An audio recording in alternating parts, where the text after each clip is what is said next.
Hello everyone. So this is second ARC Ethics in Governance, and this is chapter 5, that is social infrastructure, right? So we have talked about ethical framework, legal framework. We have also talked about what do you say, different institutions. Now let's talk about society. That means what is the social infrastructure, right? What is society doing to curb corruption, or how informed is our society regarding corruption, right? So for that we need to understand the social infrastructure. So chapter 5 is about social infrastructure. So there are 5 topics in chapter 5, that is social infrastructure, and the first and one of the most important topic is citizens initiatives. That means what are the initiatives which has been taken by civil society, what more we can do, what is happening in Hong Kong, what is ICAC, right? What does Mazdoor Kisan Sangathan means Shakti Sangathan has done, what is MKSS, what is Parivartan, what is the role of NGO. See, the thing is, role of NGO will become very important because in GS2 they have given a specific topic regarding NGO. What is the name? Development processes and the development industry, the role of NGO SHGs, right? So this particular topic which you are reading right now will help you in that particular area also. So let's talk about it. So citizens initiative, right? Now civil society, media, they play a greater role in educating citizens about the evils of corruption, and they raise their awareness levels, right? And accountability is also increased. Accountability of government is increased, right? Government becomes more answerable if the society is informed, right? So the thing is, what is civil society? Civil society refers to formal as well as informal entities and includes the private sector, the media, NGOs, professional associations, informal groups of people from different walks of life, right?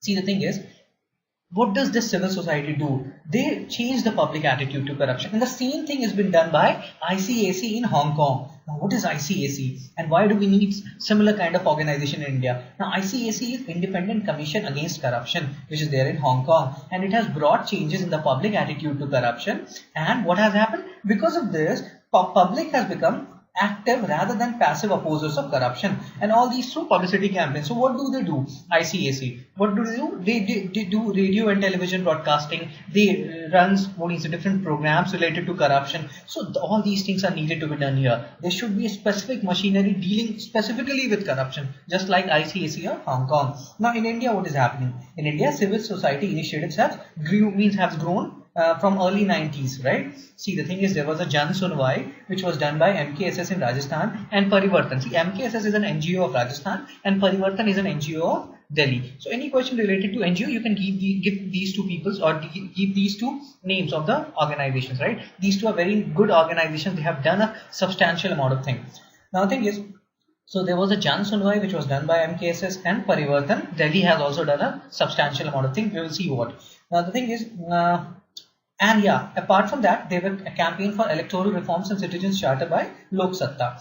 Now see, the thing is, Jan Sunwai was a kind of public hearing which was done by MKSS, and it used to scrutinize all the documents of schemes. And because of this MKSS, Rajasthan government created ward sabhas and gave them power to conduct social audit. Now we will see, there is a specific topic on social audit where ARC has given some recommendation. So we'll talk about social audit also, but you have to understand, such was the power and such was the useful work done by NGO, that is MKSS, that Rajasthan government was forced to create ward sabha and social audit. We see, the thing is, social audit is done to realize the actual potential of a scheme on ground, right? So that's why social auditing is very much needed to understand whether the welfare scheme is actually doing something or not, right?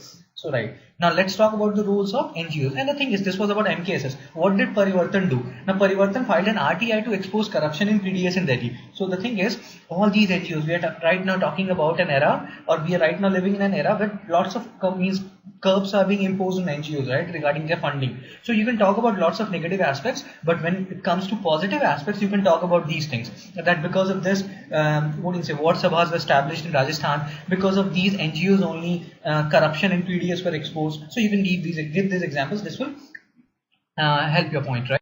Now let's talk about NGOs role, which is important from GS2 point of view because they have specifically given this topic. So what are the roles of NGOs? It creates pressure on government to reform. It enables or improves the monitoring mechanism. It educates public, and it also advises on systemic reforms. What are the reforms which is needed? What are the structural reforms which is the need of the hour, right? Okay. Now the thing is, how can government facilitate civil society participation? So there are 7 different mechanisms, in fact more than 7, but we'll talk about major facilitation mechanism. So major mechanism by which government can facilitate civil society's participation. So first of all, it can invite civil society to oversee government programs. It can establish a credible complaint mechanism. It can give access to information to public awareness campaign. right? It can, yeah, it can give access to information to public, and it can create public awareness campaign. It can access public service delivery periodically, right? What is happening, Manrega is working properly or not. It can improve public trust in states institutions integrity. It can set service standards. We have citizens charter for that, but that is not enforceable. Now let's talk about citizens charter. So citizens charter says that, yeah, we dash organization are committed to provide you this service, right? Like that. But they don't do it. Right now it has become all jibber jabber, right? So the thing is, citizens charter was for accountability and citizen friendliness. Almost every government department has issued citizens charter, but it has fallen into disuse, and it has only pious declaration. Pious means something which is not to be touched. It is very pious, so they are not touching. Whatever they are saying, they are not doing it. So these are only pious declaration, and there is no mechanism to enforce them. So the thing is, see what ARC is saying. ARC is saying that CC should have enforceable standards, obligations, and there should be some time limits. Dude, if you're saying something that you are committed to do this, then do this, dude. And whatever time you want to take, but there should be a time limit. So that is what ARC is saying. So similarly, so they are saying they should have enforceable standards, obligations, time limits, as well as remedies and compensation in case of not meeting the standard. So it's like, yeah, if they are saying it's similar to like coaching institute, we will make you an IS topper, right? Dude, if you don't make me an IS topper, provide me the compensation, right? So that's what they are saying. If you are saying something, fulfill it. Otherwise, don't say it. So that is the recommendation of ARC. Now, the thing is, again, what they are saying is citizens should be involved in the assessment of ethics in different organizations, right? So what they are saying is that citizens should be involved. There should be a directory which should maintain what are the people who are coming to a particular organization, and after that there should be an institution, means there should be a public agency who will contact these people, and based on the feedback of these people, these public agencies will give a rating to these different government organizations. So they are talking about all these things also. And again, they are saying that there should be an incentive for citizens who participates in efforts against corruption. Now, there is a very important act, which will be the most important part of this particular chapter, that is False Claims Act, which is there in the US. So the thing is, there is a false claim law. In simple terms, what does it mean? See, if you give an information about a person who has very high, means illegal money or something like that, so there you get a certain percentage, right, as a reward. So they are saying that increase it and increase this, increase the ambit of this particular scheme and involve all corrupt practices also. So suppose I am a person, I have seen that yes, some other person is involved in corrupt practices, and I have informed government for the same. So government should reward me something. So that way what will happen? I will be more incentivized to do these kind of things, right? Right. Again, apart from this reward scheme, what we can do is there should be school awareness programs to bring attitudinal changes. See, school awareness means from the basic root only, people should be told that yeah, these things are bad, you should not be doing these things, and that will enhance the moral fabric of our society, right? Okay. Right. So this was about means citizens initiative, right? So what are the things which we are doing, and what are the things which we need to do? What is ICAC? All these things. What is NGOs Role? What are different NGOs? So all these things you can give. See, every point becomes very important. ARC, when you will watch these videos or when you will read ARC, you will realize that yeah, each and every point in ARC is very, very, very important. You can write it somewhere or the other in each of the papers, right? Even in optional papers, right? Okay. So let's move on to the next topic, that is False Claims Act 5.2. Now in US, what is False Claims Act? Let's first understand it. So in US, any person who has knowledge about a fraud committed by another person or entity, he can file a case, file a lawsuit on behalf of the government, right? It's not like he will tell the government, then government will file a suit. No. If he is knowing that yes, some other person is doing a fraud, right? So he can file a lawsuit on behalf of the government. If fraud is established in a court of law, the person is rewarded with a percentage of recovery. It also offers protection to whistleblowers. So the recommendation of ARC is that a law on the lines of this should be enacted. This law would help in curbing collusive corruption. Now see, it's collusive corruption. This is a very hotshot topic, and second ARC has talked about it a lot, right? And I have also told you that after LPG, what they are saying that collusive corruption will increase and coercive corruption will reduce. So the thing is, if you make a law which is similar to False Claims Acts of US, so it will help you in reducing collusive corruption. It will also help in building a culture of fair play in private and public organization, as well as it will motivate the public to fight actively against corruption. So this was about False Claims Act. Do refer it one or the other, right? Now let's talk about role of media. So role of media, what is the role of media and what is the ARC recommendation regarding it? See, there are print media and electronic media. Print media is working fine. There are certain issues, certain lacunas related to electronic media. For print media, we have press council, but for electronic media, there is no such code of conduct or self-regulating mechanism. So ARC is raising certain concerns about electronic media. So first of all, let's talk about the role of media. So they play a role in monitoring, prevention, control of corruption, right? They inform and educate public people about corruption, right? And they do investigative journalism. They investigate about a certain case, right? So in a way, they also work as a detective to a certain extent, right? They do daily reporting, right? But what is happening? Very often there is no systematic arrangement to take note of these. Means there are certain allegations and they don't follow them up. Sometimes they talk about a particular issue, but they don't follow them up, right? Why do do that? Means very often media does not verify allegations before putting them in public domain. What is the reason? Reason is there's too much competition. So they are too much competition. So if they are following one particular news and another more important news comes up, they forget about the first one and they start covering the second one, which is more important, which is more eye-catching. So this is the issue. Again, there are motivated charges also. So the issues of paid news also. All these things are there, right? So the thing is, what is the recommendation of ARC regarding all these things? So ARC is saying that there should be institutional mechanism as part of complaints monitoring mechanism in all public offices to rectify this thing.